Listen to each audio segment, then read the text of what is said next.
Hello students, now let us start our exercise 3.2 of class 10, concepts of which I have already explained during my last video, that is 3.1. okay, you should watch that first because here I am not going to repeat the same concept. The first question is a word problem and we need to find a pair of linear equation and then find the solution graphically. It is just like the three questions of 3.1 exercise. So there are 10 students in the mathematics quiz and the number of girls is 4 more than the number of boys. So let us take the number of girl be x and similarly the number of boy will be y. Now number of girls, that is x, is equal 4 more, that means 4 plus the number of boys. Therefore this will be our first equation. Okay, of course we will write this in a standard form. Okay, now the next part says that find the boys and girls who took part in the quiz. Okay, so what will be the second equation?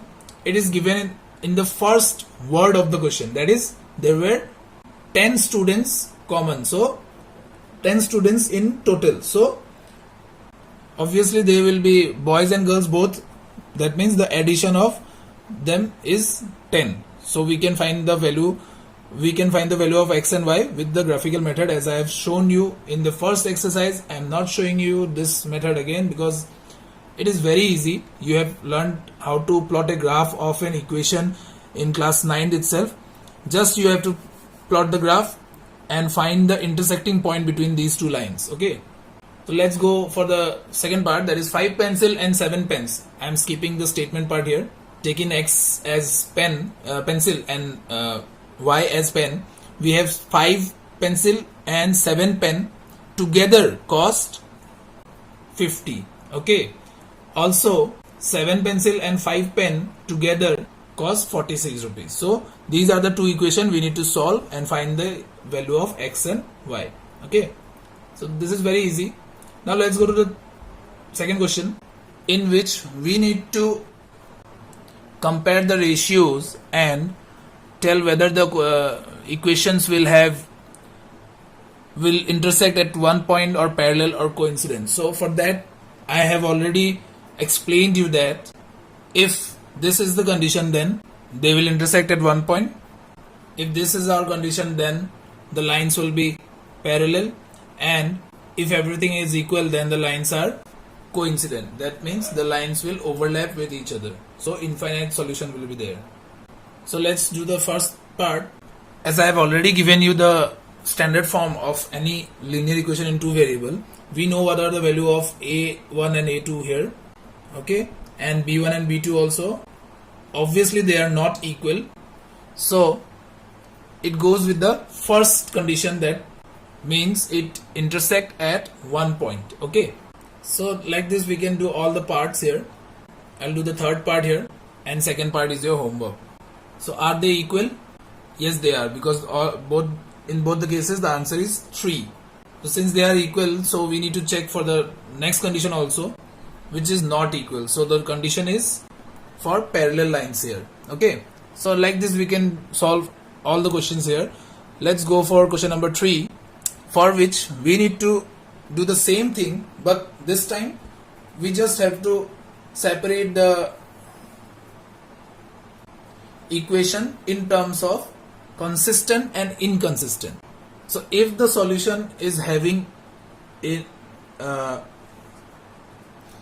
so if the equations have a solution, whether it is one solution or infinite solution, they are known as consistent, which I have already discussed in the last video. And of course this coincident is actually dependent consistent. Okay, so both the cases are actually consistent, and the parallel case is the only one that is inconsistent. I hope you have understood this one. So solving the third question, we can say that we will do the same thing here, okay, like the previous one. So it goes with the consistent, that is a unique solution. See, you have to write the condition for every question. Okay, I have just written it once to show you, but you have to write like this. Okay, and if it is the previous question, then you will be writing here that the lines are intersecting. Understood? Let's take the fourth example, that is, so always remember the standard form. Is it equal? Yes, because both will give us 1 by 2, right? And as per the standard form, the C is -8 and -9, okay, and which are not equal. So we have condition for inconsistent there. Understood? So the next question is question number 4, in which we again have to see if the questions are consistent or inconsistent, and if they are consistent, then we have to find the solution by graphical method. So taking the first equation, they are equal. This 5 by 10 means 1 by 2 only. So it is a condition of consistent. So we need to find the solution graphically here. Okay, let me just show you roughly. You'll have to do this part on the graph itself. As I have already told you, we will be taking 3 points, but 2 points is enough for one line, and the third point is for our safety. So the first question, at x equal to 0, y equal to, and y equal to 0, x will be equal to, and if x is 1, then y is 4.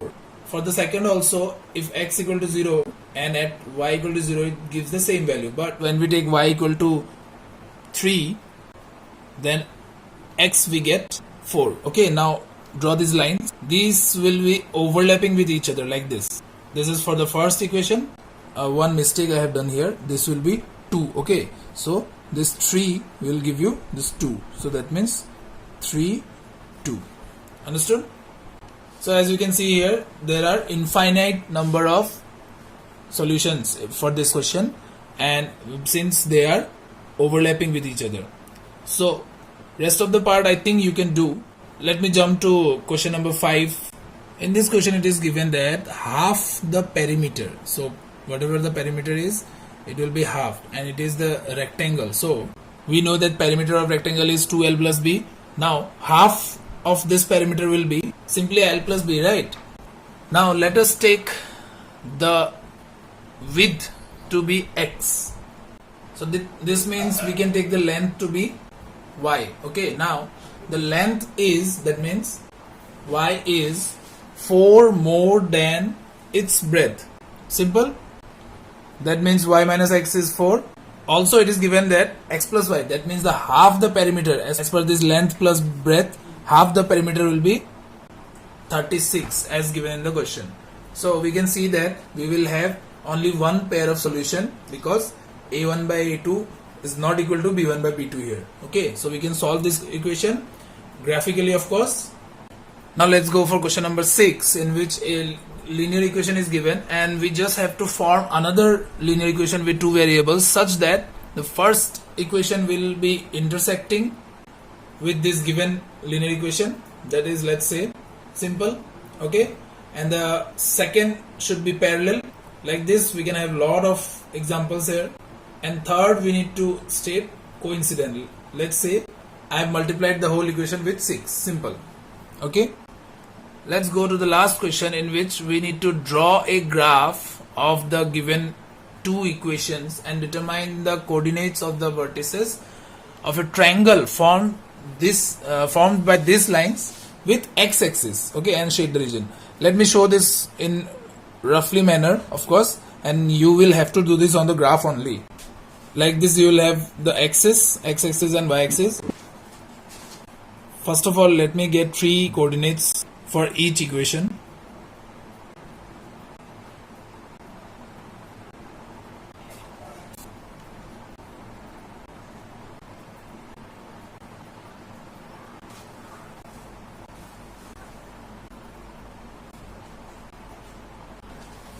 So this is our first point, 0, 1, and this is our second point, 0, minus 1, 0. This is the third point of the first equation, that is 2, 3. So our first line goes like this. Now let's go for the second line. This is our first point, that is 0, 6, and this is 4, 0. And as we can see that both the lines passes through 2 and 3.